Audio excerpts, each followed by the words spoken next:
Sebelumnya, Nikita Mirzani menuduh Antonio Dodola membawa perhiasan berupa gelang Cartier pemberian Amelia, kakak Nikita Mirzani. Antonio Dodola atau Tony lantas menuai hujatan dari warganet. Banyak yang menyebut dirinya sebagai pencuri. Antonio Dodola membantah tudingannya dilontarkan Nikita Mirzani. Sekedar informasi, Antonio Dodola dan Nikita Mirzani menikah secara agama pada 22 Januari lalu.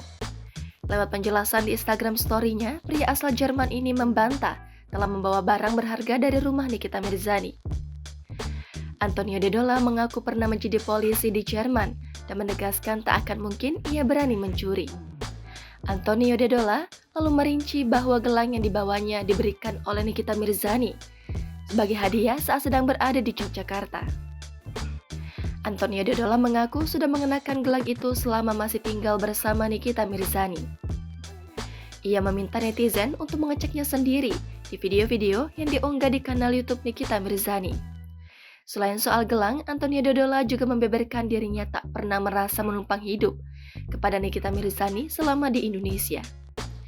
Ia mengunggah sejumlah bukti transfer yang ditunjukkan kepada Nikita Mirzani. Pada bagian akhir, Antonio Dodola memperlihatkan bukti percakapan terakhirnya dengan Nikita Mirzani.